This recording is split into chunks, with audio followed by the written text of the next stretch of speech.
How we communicate with each other, how we interact with other people, has a profound impact on who we are, on our identity. And especially so in the digital age where the social media is so prevalent.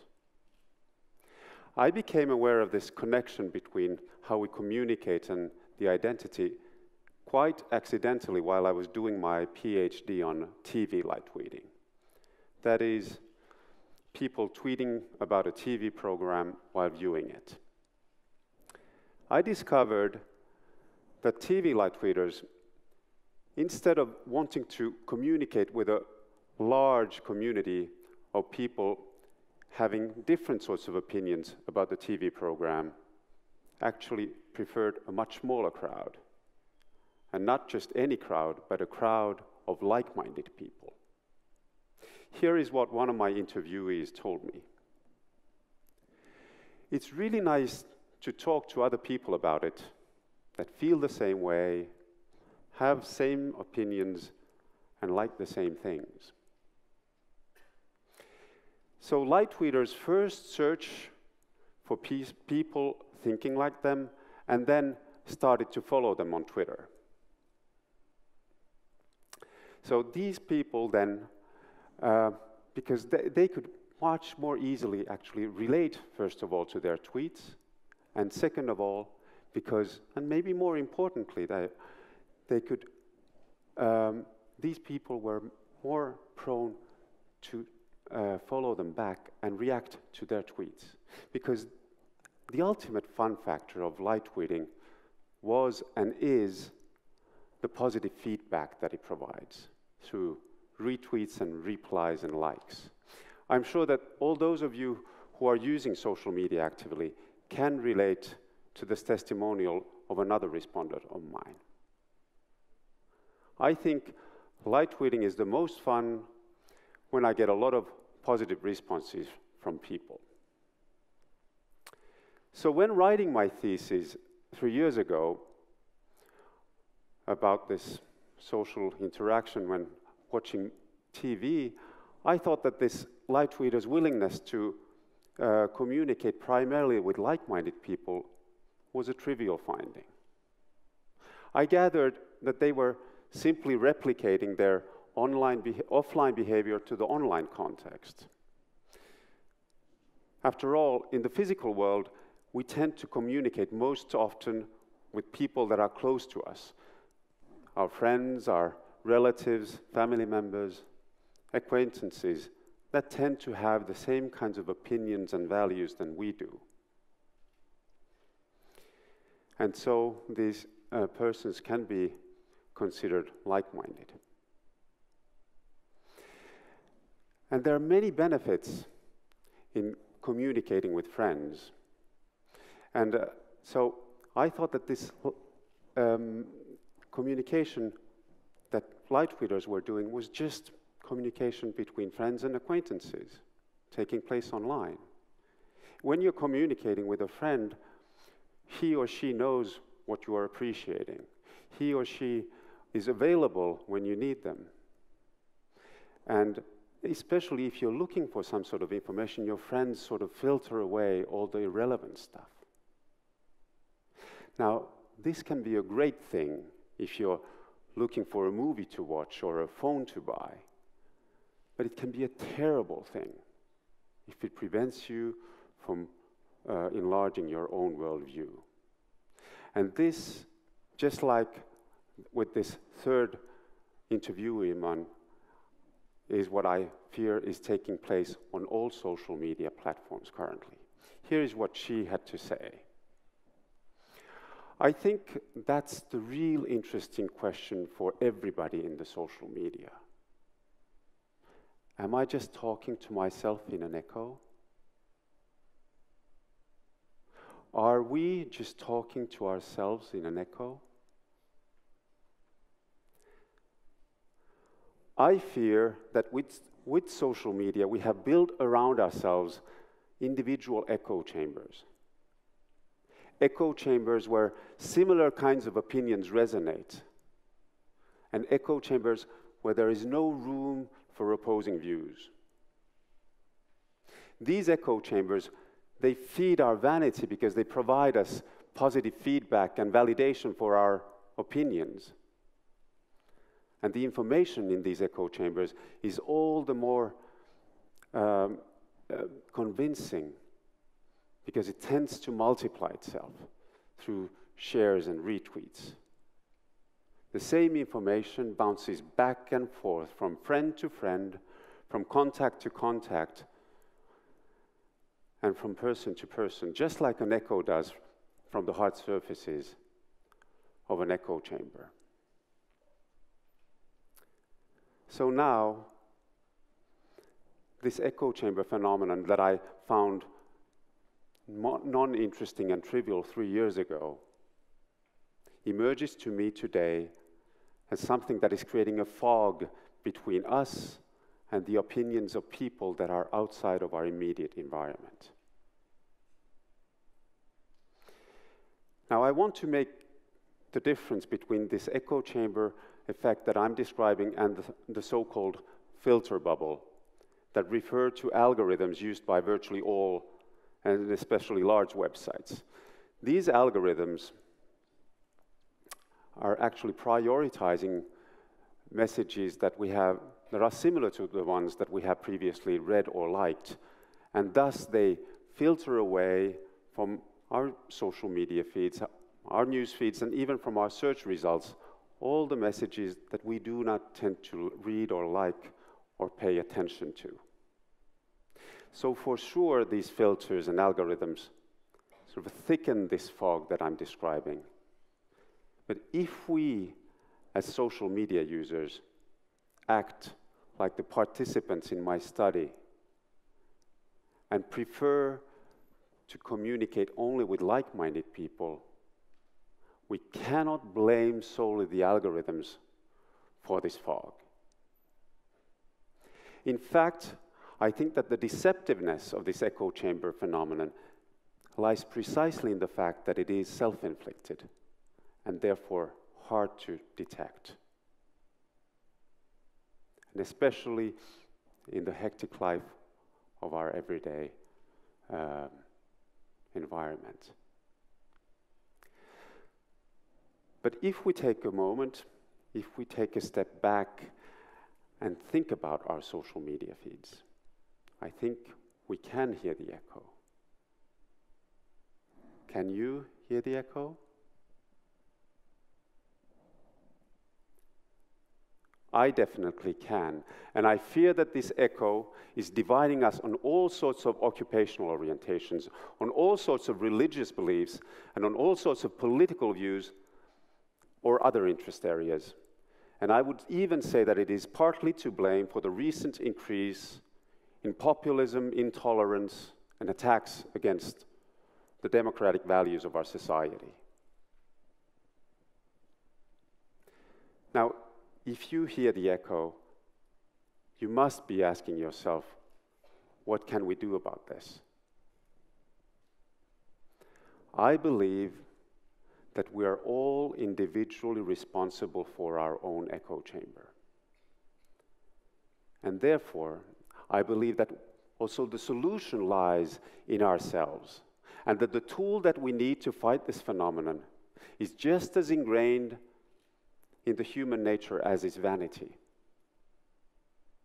The tool that I'm referring to, or the characteristic that I'm talking about, is curiosity.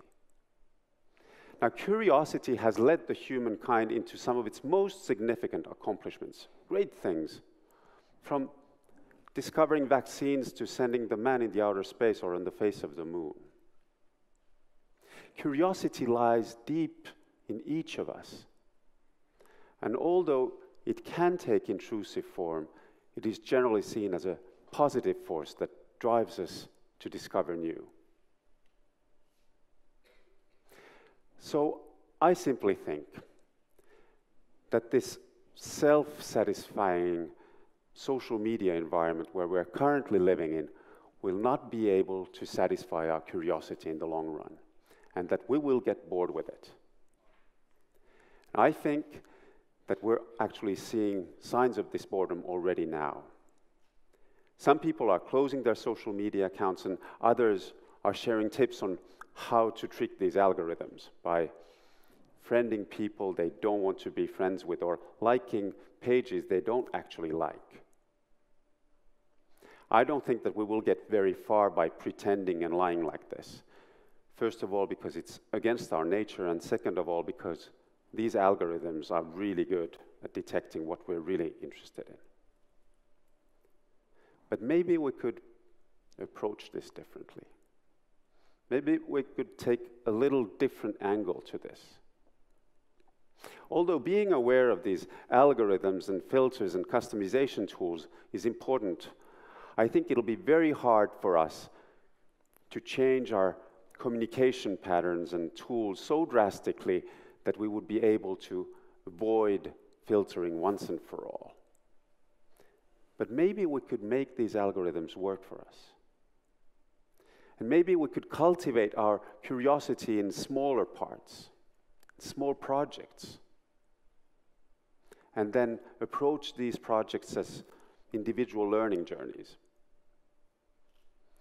Actually, this is the way that scientific research works, for instance, or journalist work, or many artists work. They delve into a subject, they try to understand it, and then they make their own interpretation of it. And along the process, what's interesting is that whether they're artists or journalists or researchers, they end up changing themselves because they have learned something. And that's important. Now, these learning journeys need not be any overly burdensome or ambitious. All you need to do is to pick a topic and start Googling. Get acquainted with people who are knowledgeable in this area of interest of yours, or activate your networks offline and online, and soon enough, these social media algorithms will pick up this new interest of yours and help you along the way. I have had 2 such experiences myself recently. The first one was socially motivated.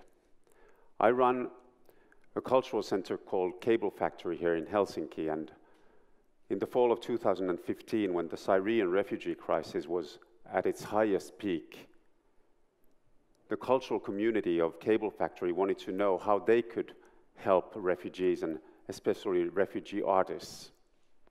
And our office was in charge of the project.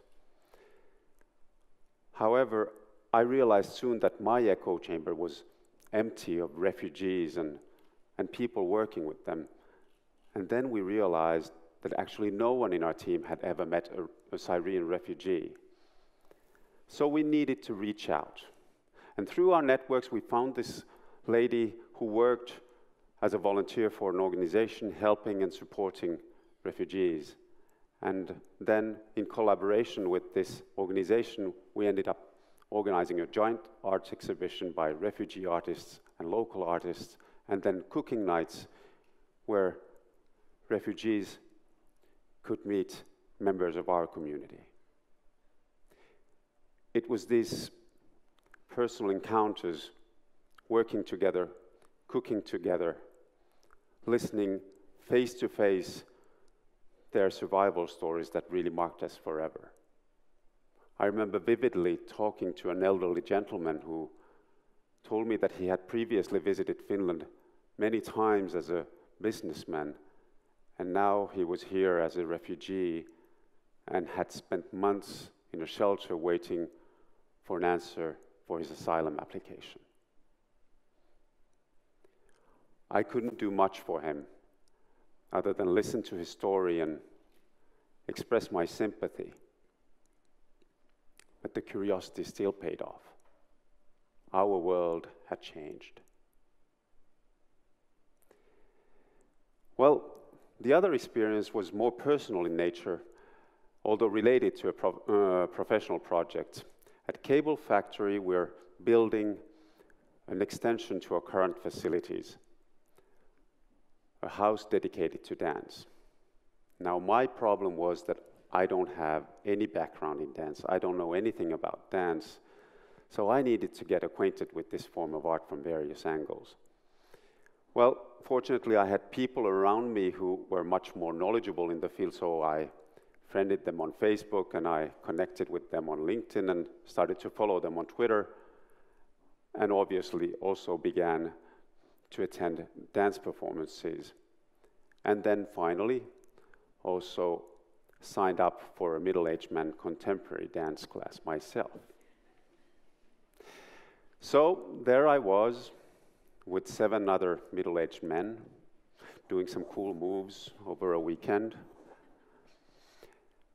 Well, as you can see, I'm still not an expert, but I can assure you that I will never ever look at a contemporary dance performance in the same way as I did before. And now I have the utmost respect for the professional dancers who can actually express themselves through their body. And sure enough, dance in its various forms is now popping up regularly in my social media feeds. So on one side, we can decide to build our identity upon the vanity-feeding echo chamber, which is a comfortable spot to be because it has these familiar thoughts and opinions, but which is dangerous because it prevents us from understanding people outside of our immediate environment. On the other side, we have curiosity, and we can decide to build our identity on curiosity. But curiosity is demanding because it's relentlessly putting in question our old ways of doing things and our existing theories and habits. But it's also joyful because it makes us learn new things and meet new people and discover new ideas. We are all responsible for our own echo chambers, and we control our social networks, whether we are teachers or students or researchers or artists or journalists.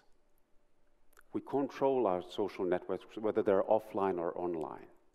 Let's make sure that our communication cultivates our curiosity and that it will not give in to the temptation of the echo. Curiosity may have killed the cat, but it may well also save the humankind. Thank you.